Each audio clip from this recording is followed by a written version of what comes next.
Jadi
Okay, good. Deep breathing.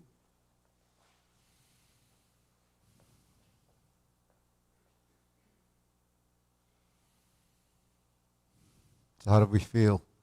Feel better? Actually looks, improved from going over some of the stuff we've gone over in the last few months or so. But so the the movements are fuller. The cloud hands, the single whip. The only thing is don't come over the top. Just come straight across so that it ends up here. Yeah. So this is like, we're talking about it yesterday that, even though it's eye level, if you take your elbow out of position, then it ends up have to drop like that. So it doesn't look like it's coming across. It looks more like that. So the elbow position does help to sort of streamline the movements, just like going over, when we go to the kicks, we lift up and then come down. So the direction of the arc is like this, whereas this one, the arc is like this. See what I mean? So that's a directional thing. And it's sort of regulating where that position is before you extend your arm. So, and on a functionality side of it, if his hand is coming toward me on the side, then you don't want to do this. That would be approach, maybe, fan through the back. This is here, so when you intercept, then it turns into this way, and you're like this. And one other thing is, because our torso, the arms go this way, if we turn like this, then it goes this way, right? Because that's kind of how our arms would. So if you're here, if you're going to single whip, then you want to be in that direction. So over here, so this is coming like this, and then it will naturally form that position based on your angular position. And then we go to there. So it's really very natural if you set up your torso correctly. So those are, little things. It's the spatial awareness thing, sort of, when you go from here, we talk about this is square, 45. So if I'm here and I'm turning, I'm already in that corner, so I can track it easily. But if your body is not quite, say, there, and then now you have to find that point, right? And that gets to be a little bit more inconsistent, right? Do you follow me there? Yeah.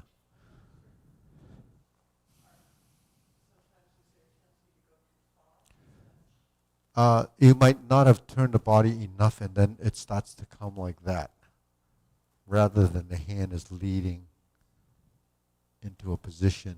It happens in downward posture too, like when you turn in a position and we set up this.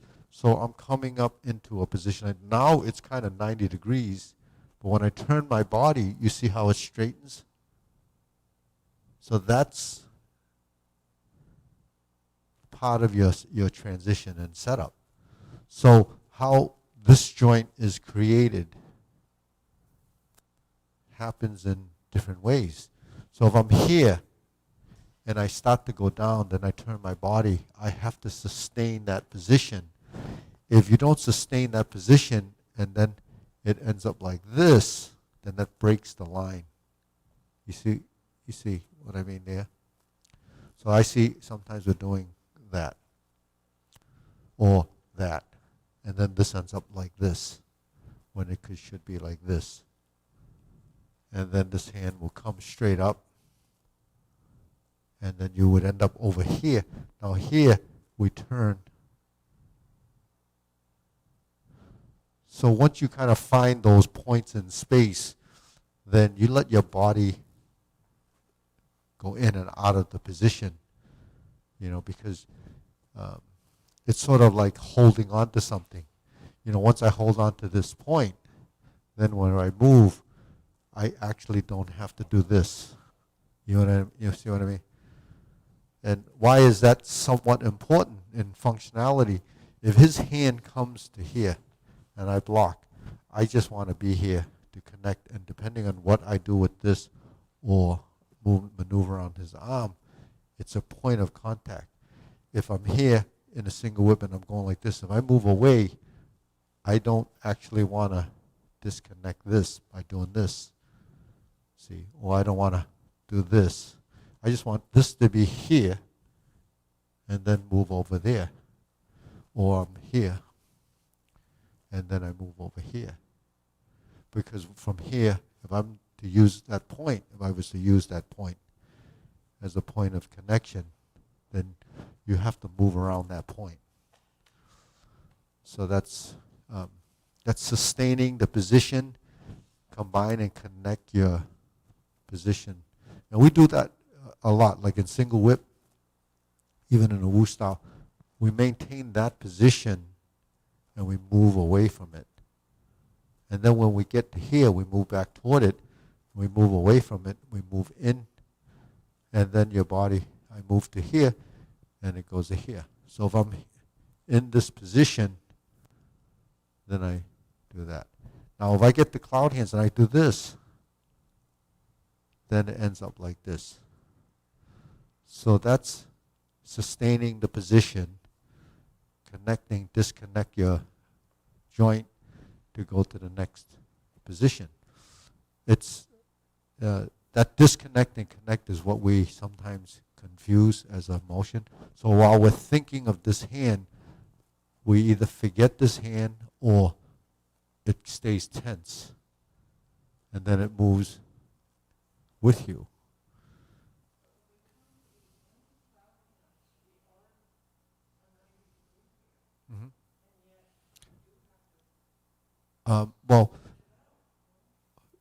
Well, okay.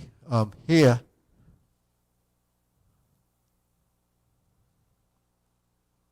I elongated my arm because I moved away from it.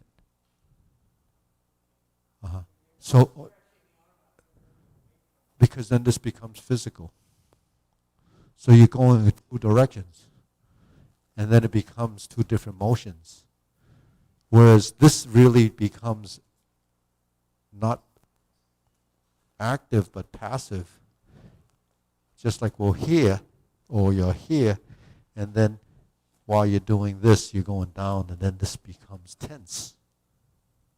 Whereas if you're holding in the position, and then you're holding it, and I start to go down, then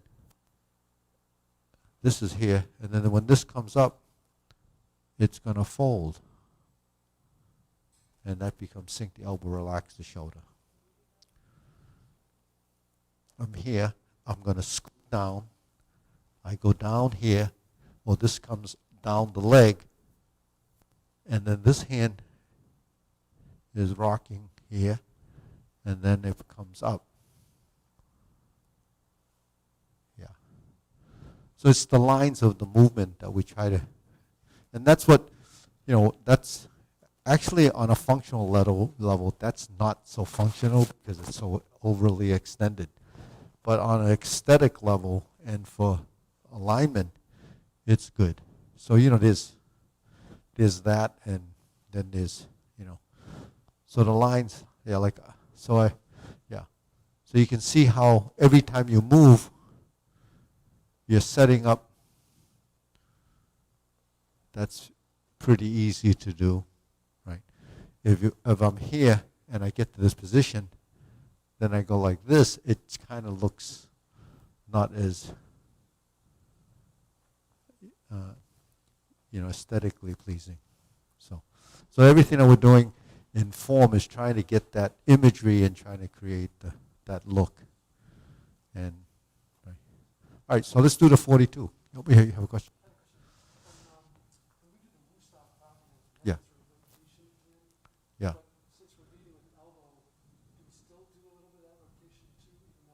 You still have that rotation, because the rotation would be maybe you have to sink the elbow, because the Wu style is a little bit more compact. The angular position between here, here, and here varies based on the conscious intent of movement and sort of the mechanical advantage. So the mechanical advantage when it's closer to the body is going to be much more efficient or stronger. When the movement's out here, it's too far out. So I do see some people doing the cloud hands and they're like this, but that's actually not as good. It's better in here. Now if your hands are like this, that's a little different because you're moving a hoop. This is moving angularly. It's not as good because it's too far away. But if you're moving a hoop, like when we go like this, then you have your chance to go around and then drop, and then go around and drop. So it's different from this because now it becomes a little bit too stiff. Right? So the way we create the motion is really dictated by direction of elbow and these two joints working around this elbow. So if you have that concept or understanding, then when you work it, like right there, she was a little bit high. I mean, it was a little bit high because this was over your head. So it looked like that. So you want to be here. Yeah. Yeah. Better, yeah. So, yeah, it's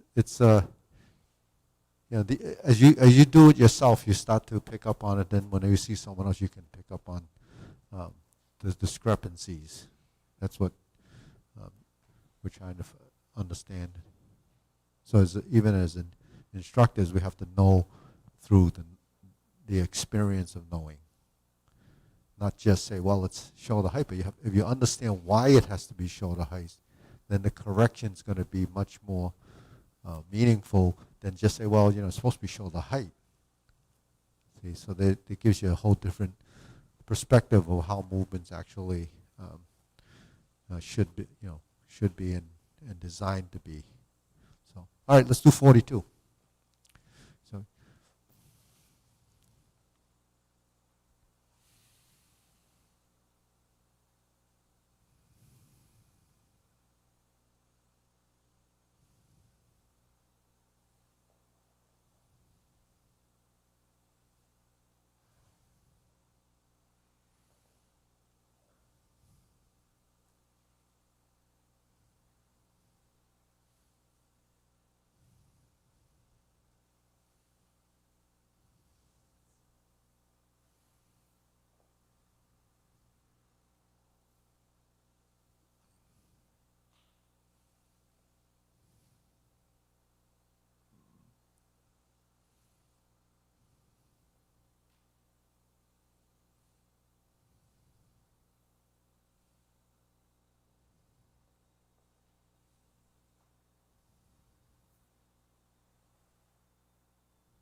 Okay, deep breathing.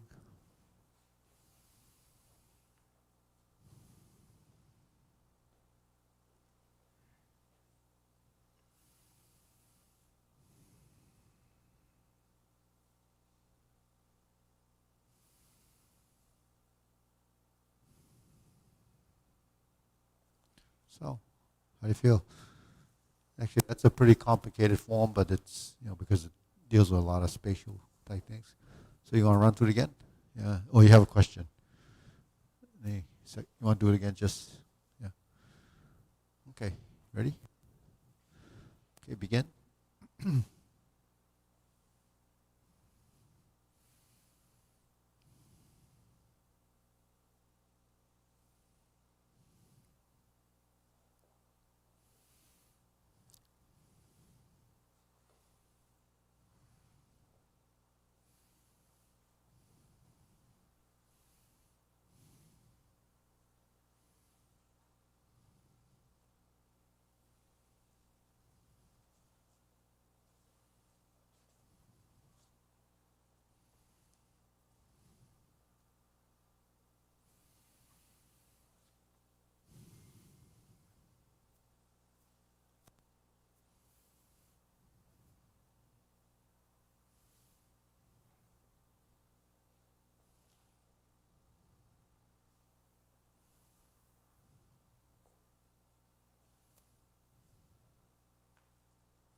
So let's just work that little section. There's quite a few things that we can probably work on there to help improve.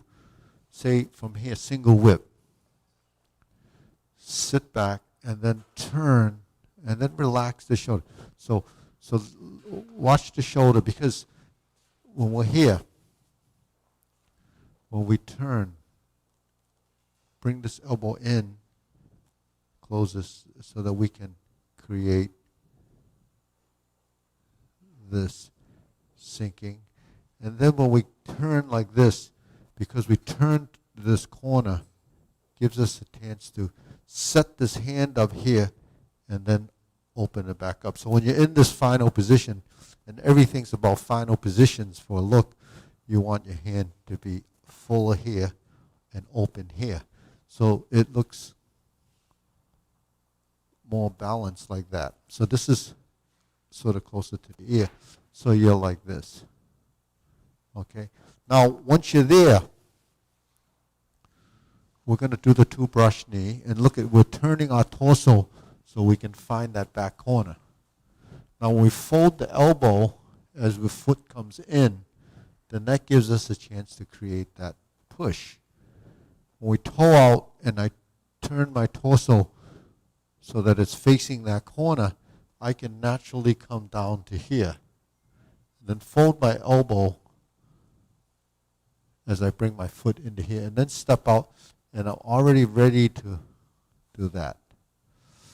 Now then I step up, turn my body to the 45, and come right across the front of your body till you get here.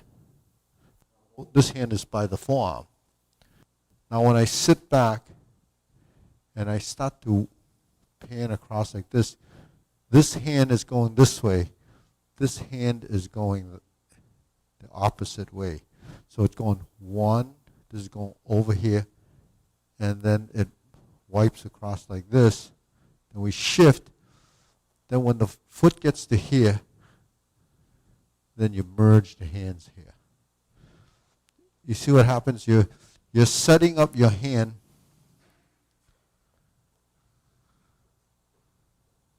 like this, and then you're going to go forward. Then when I wipe across like this, I'm in the 45-degree position, and then I merge the hands like this, or like this. See? So you're really finding your center line, you're wiping across, you stroke down, and then you square the body, and you do the press. I stroke around, I stroke down, I come into center, and I press. So it gets the whole dimension move. It gives you a starting point, an ending point, and it's very precise as far as the 45-degree corners are, right? So we went from single whip, we sit back, and then when we start to come across like this, now this is really creating the strum the lute position. So you think about strum the lute, all it is this, right? This is strum the lute. Now because we're here, we have to start to wipe around, and then when we pivot, sit back, turn, and open up. That's the same thing that we're talking about when we're here. Because we're here, I'm finding my center, and then I sit. I go down, I turn to the corner, separate the hands, and then square the body. So when you're in this position, this hand is kind of where the air is. This hand is open, as if you have a space to hold the ball. And then your hand is rounded a little bit here, and then it feels much more balanced. So that you feel open, and the body's fairly comfortable, right? Just a little relaxed here. Yeah. So then once you get there, then you, and then just hold it for a second. So just relax this one. So you just like that. So it's a little cupped here. You want this to be empty here, right? See, because when you like this, it's so you want to empty here. This is a space here or here. Right? Then when we turn, we go right to this back corner, and the foot comes back, fold. So these are really the phases of movement. Now when we go to this position on the lower hand, that's the same position as this one. See this one? And this one. Except this is the leaning position, but this essentially is the same structure. It's the same structure as insert needle. So this is a consistency of that arm position. So it has to be a little bit fuller. It's different because it's like that. So you're open in here, as if you have a little space here, bigger than typically we would do, because a smaller frame movement wants it a little bit more compact. But if you're using the movement, the compact movement is actually a little bit more effective. But this is a simplified form, a health exercise. It's more of a wellness exercise. So you want fullness, and then you get your lines.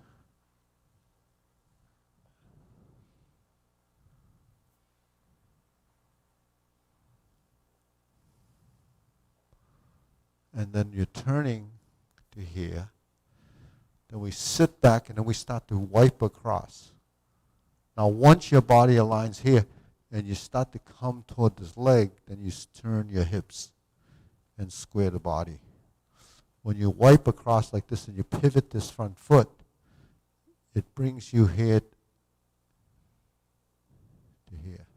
Now this movement is a little tricky because we're going to go vertical. But we go vertical as we shift the weight forward.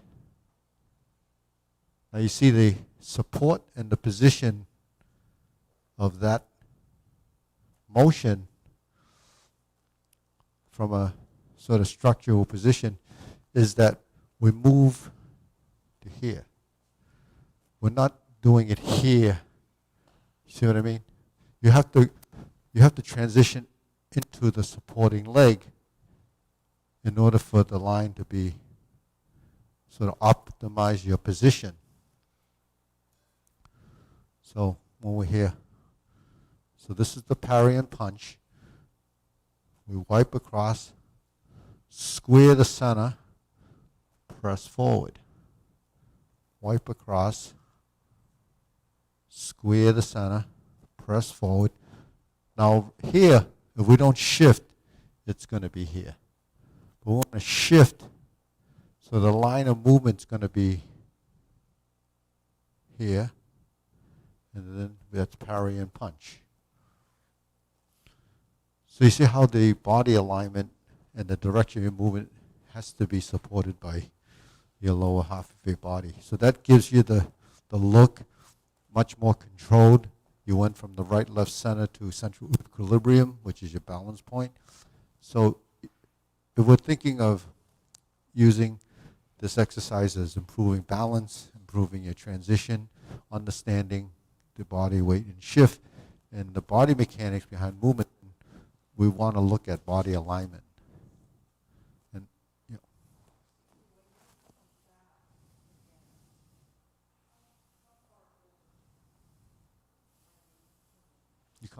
go 45 degrees.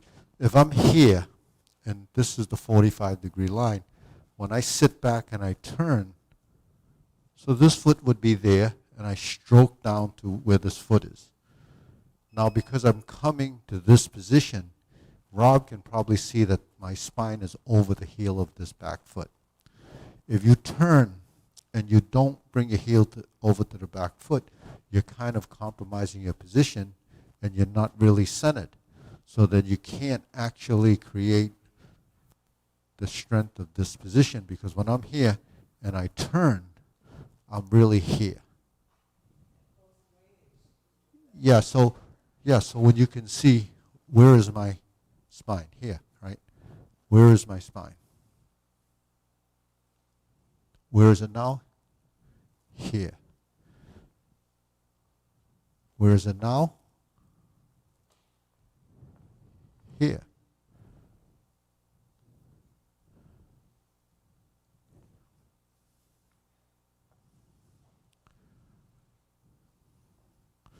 So the idea is tailbone is centered.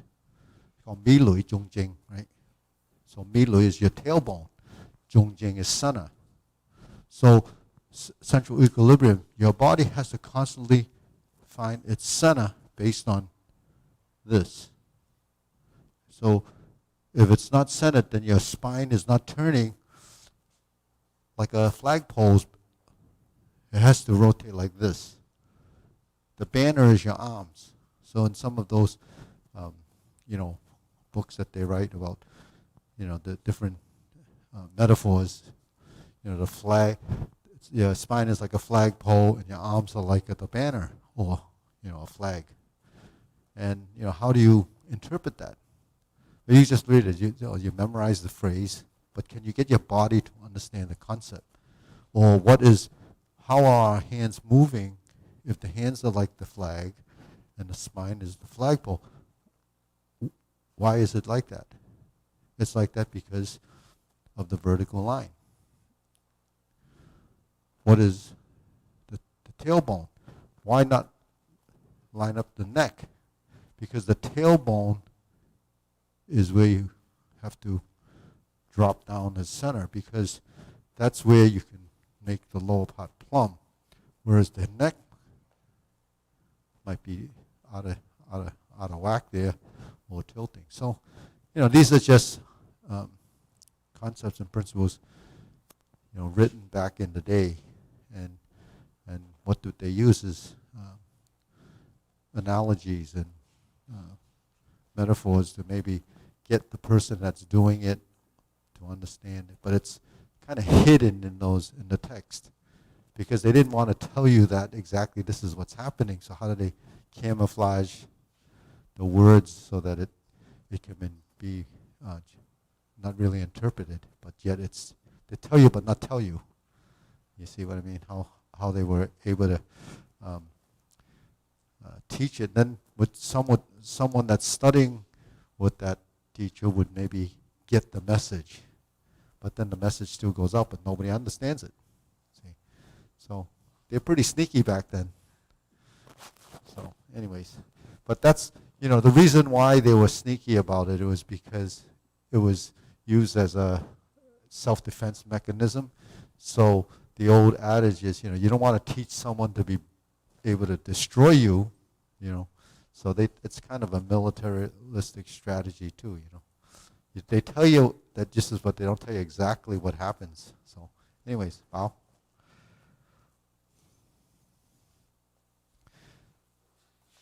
But at the same time, the old masters didn't realize that it takes so long to get to the level of understanding that you're never a threat. You know. So I realized that long ago that it doesn't matter if you let it out, who's going to develop it?